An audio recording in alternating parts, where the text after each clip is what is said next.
Selamat datang dalam presentasi kami yang membahas tentang Berantas, Indonesia Anti Hoax yang dipersembahkan oleh tim UGM 01 kelompok 08 dari program Micro Credential Data Scientist 2021.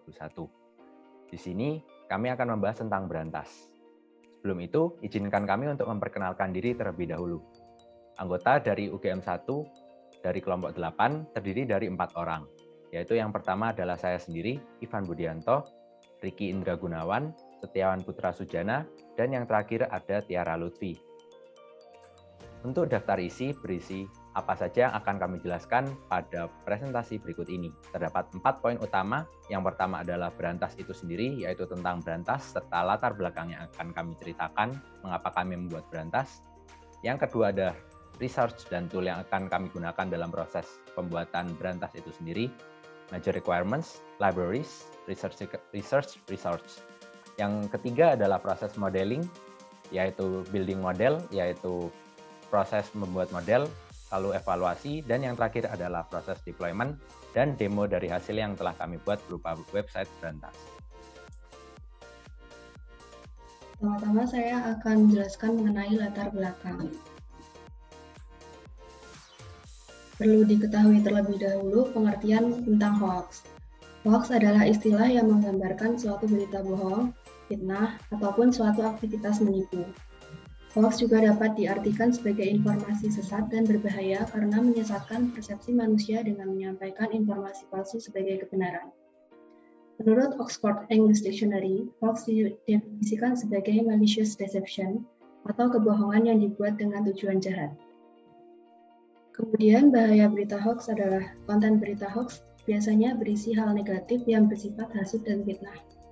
Hoax juga dapat menjadi pemicu munculnya keributan, keresahan, perselisihan, dan kebencian. Selain itu, hoax dapat menyasar emosi masyarakat dan menimbulkan opini negatif sehingga terjadi disintegrasi bangsa. Kemudian, beberapa solusi yang diharapkan dapat memberantas berita hoax adalah melalui masyarakat yang menjadi agen akhir pembaca berita. Masyarakat dapat menyaring informasi hoax melalui literasi media. Namun, dengan banyaknya artikel dan berita yang belum diketahui validitasnya, akan menjadi sulit untuk memastikan apakah masyarakat dapat memilah berita yang valid ataupun tidak apabila masyarakat harus memastikan kebenaran dari sebuah berita satu persatu. Selain itu, akan sangat sulit apabila penangkalan berita hoax dapat dilakukan melalui penyuluhan literasi jika mempertimbangkan minat baca dan literasi dari penduduk Indonesia yang terbilang masih rendah. Berdasarkan permasalahan tersebut, maka diperlukan sebuah sistem berbasis artificial intelligence yang secara otomatis mampu mengklasifikasikan validitas sebuah berita berdasarkan headline berita berbahasa Indonesia. Kami menamai sistem tersebut sebagai Berantas. Berantas adalah website klasifikasi berita hoax dan berita valid. Berantas diharapkan dapat memberantas berita hoax dari masyarakat Indonesia, sesuai dengan namanya, Berantas. Nah, oke. Sekarang kita akan membahas mengenai resource dan tools yang kami gunakan dalam proyek ini. Nah, jadi tools utama yang kami gunakan yaitu Visual Studio Code sebagai text editor, Jupyter sebagai tool interaktif untuk melakukan coding Python, lalu ada juga Flash yang digunakan untuk sebagai framework web berbasis Python. Nah, lalu mengenai libraries yang digunakan, itu ada Pandas, yang merupakan library untuk analisis dan manipulasi data. Lalu ada NumPy, library untuk numerical computation. Lalu ada Sklearn atau Scikit-learn, yang digunakan untuk mempraktikkan machine learning dan pemodelan. Lalu ada Matplotlib, yang digunakan untuk visualisasi data. Dan juga ada TensorFlow, yang merupakan library yang dikembangkan oleh Google yang digunakan untuk mengembangkan dan menerapkan machine learning dan algoritma lain, dan bisa juga untuk menggabungkan banyak model dan algoritma machine learning termasuk deep learning atau neural network. Lalu mengenai dataset yang kami gunakan, berisi 600 teks berita bahasa Indonesia dengan label hoax atau valid. Nah, jadi di sini terdapat 2 kolom, yaitu kolom berita dan juga kolom tagging. Mengenai sumber datasetnya, yaitu diperoleh dari link berikut. Nah, lalu mengenai referensi kami itu mengacu pada paper oleh Rautomo et al. Mengenai study of hoax news detection using naive-Bayes classifier in Indonesian language. Lalu datasetnya juga berasal dari Rautomo et al. yang berjudul Indonesian Hoax News Detection Dataset. Lalu yang ketiga ada tentang modeling, bagaimana kami membangun model machine learning pada sistem ini. Nah, pada tahap membuat model ini kami bagi menjadi 4 tahapan. Yang pertama adalah data preprocessing. Jadi data teks yang kami dapatkan berupa artikel. Yang pertama akan kami lakukan data cleaning, yakni membersihkan data teks dari karakter atau unit teks yang tidak diinginkan, seperti stop word removal, lalu juga removing karakter seperti tanda baca dan lain sebagainya yang tidak diperlukan dalam proses training. Lalu yang kedua adalah representing text into vector.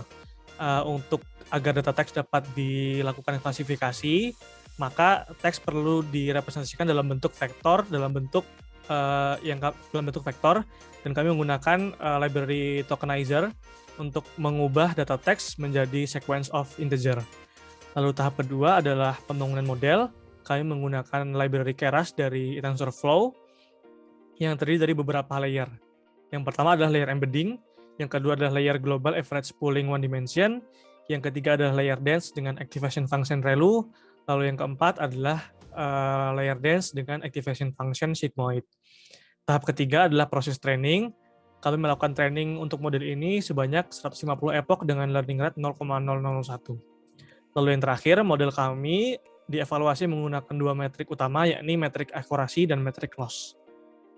Nah, dapat dilihat pada grafik di bawah ini bahwa model yang kami train dapat menghasilkan akurasi sebesar 97,37% dan mendapatkan loss hanya sebesar 0,07%. Baik, sekarang kita akan melangkah ke proses terakhir dalam proses kali ini, yaitu proses deployment. Sebelum kita menuju ke arah deployment, saya akan menjelaskan sedikit mengapa menggunakan Flash dalam proyek kali ini. Nah, penggunaan Flash dalam proyek kali ini, yaitu proyek Berantas, dikarenakan kompatibilitas antara machine learning model dan website yang menggunakan Python. Nah, di sini kami menggabungkan antara website yang berbasis Python, yaitu Flash, dan machine learning model yang menggunakan TensorFlow dengan menggunakan Python, sehingga keduanya dapat diintegrasikan dengan mudah. Lalu, saya akan menjelaskan proses-proses yang dilakukan dalam deployment. Yang pertama adalah membuat project Flash itu sendiri. Untuk membuat sebuah project Flash, kita harus memiliki virtual environment yang digunakan untuk meletakkan apa saja yang kita butuhkan dalam model tersebut ke dalam file ini. Nah, untuk membuat virtual environment, kita dapat menginstal virtual environment tersebut dan menginstal Flash di dalamnya. Nah, setelah kita mendapatkan project based Flash, kita melakukan templating atau melakukan templating HTML yang akan kita butuhkan. Di sini terdapat 2 view. Yang pertama adalah view untuk input datasetnya itu sendiri atau melakukan input dari teks berupa berita. Yang kedua adalah result yang merupakan hasil dari HTML itu sendiri. Jadi hasil dari model machine learning tersebut akan dirender dan dikembalikan lagi ke dalam view yang kedua ini. Jadi view yang pertama untuk input dan view yang kedua untuk output. Itu yang dilakukan dalam proses pertama ini, yaitu membuat project Flash. Yang kedua adalah mengatur dan mengkoneksikan folder modeling. Agar model yang telah kita train pada proses sebelumnya dapat digunakan, kita memerlukan proses ini, di mana terdapat 2 file penting yang akan kita gunakan. Yang pertama adalah tokenizer menggunakan pickle.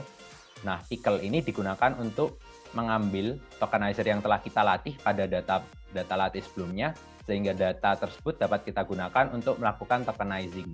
Dari data baru tersebut kita tokenizing menggunakan tokenizer yang telah kita buat sebelumnya. Lalu yang kedua adalah hasil model terbaik menggunakan TensorFlow akan kita masukkan juga dalam bentuk H5. Jadi setelah kita melakukan training model yang terbaik akan kita save ke dalam sebuah file .h5 yang akan kita recycle atau kita gunakan kembali dalam proses prediksi nantinya. Nah, untuk mengatur dan mengkoneksikan folder modeling ini juga dibutuhkan stop words bahasa yang telah kita gunakan sebelumnya untuk melakukan cleaning dataset terlebih dahulu, sebelum kita lakukan ke proses tokenizer, dan yang terakhir adalah proses prediksi. Dan proses terakhir yang telah kita lakukan yaitu pipelining. yaitu membuat jalur untuk model agar front-end dapat terintegrasi dengan machine learning modelnya dengan baik. Nah, pipelining ini meliputi proses bagaimana kami mengambil atau melakukan ekstraksi dari data yang ada pada HTML yang telah diinputkan oleh user menuju ke arah model machine learning yang telah kita buat dan melakukan prediksi. Nah, dalam pipelining ini akan dilakukan beberapa fungsi atau beberapa tahap yang telah kita rancang terlebih dahulu, yaitu proses ekstraksi data atau cleaning. Setelah kita cleaning datasetnya, kita lakukan vektorisasi untuk mengubah menjadi vektor, dan yang terakhir adalah melakukan prediksinya itu sendiri. Sehingga hasil yang telah kita dapatkan berupa hasil prediksi tersebut dapat dirender kembali menuju view output dari Flash yang telah kita buat. Itu adalah step-step yang kita lakukan dalam proses deployment ini, sehingga kita mendapatkan website berantas yang dapat digunakan. Di sini dapat dilihat berupa screenshot hasil akhir, yaitu view yang iri atau yang dalam desktop, itu merupakan view untuk melakukan input, dan sebelah kanan adalah view untuk melakukan output. Untuk proses lengkapnya, akan langsung saya contohkan dalam website yang telah kita buat, yaitu Berantas. Baik, di sini telah hadir sebuah website Berantas tersebut. Jadi, di sini adalah view inputnya, terdapat kata-kata masukkan teks yang ingin dianalisis, dan judul atau heading yang ada. Di sini saya telah menyediakan sebuah dataset yang dapat digunakan untuk melakukan inferensi. Di sini akan kita coba cek hoax setelah kita melakukan input datasetnya. Nah, setelah itu akan keluar file baru atau view baru berupa hasil berita. Di sini dinyatakan bahwa berita tersebut merupakan berita valid. Untuk melakukan testing berikutnya, saya akan mencoba pada dataset yang lain yang merupakan dataset hoax. Di sini saya telah menyediakan juga dataset hoax yang berisi sebuah informasi atau berita yang masih dalam dataset kotor, terdapat stop words dan juga terdapat tanda baca yang tidak kita gunakan dan akan kita cleaning pada prosesnya. Nah, di sini akan kita coba cek hoax juga, dan ternyata di sini dapat diklasifikasikan oleh sistem bahwa berita tersebut merupakan berita hoax. Dengan ini dapat kita buktikan bahwa Berantas dapat melakukan prediksi atau klasifikasi berita tersebut merupakan berita hoax atau tidak. Maka dari itu dapat dikatakan bahwa proyek Berantas ini sukses untuk dilakukan. Sekarang kita akan kembali ke PowerPoint. Baik, terima kasih telah mendengarkan video presentasi kami mengenai proyek Berantas ini. Kami memohon maaf apabila terdapat kesalahan kata atau perbuatan selama presentasi ini berlangsung. Atas perhatian yang diberikan, kami ucapkan terima kasih dan selamat jumpa di video lainnya.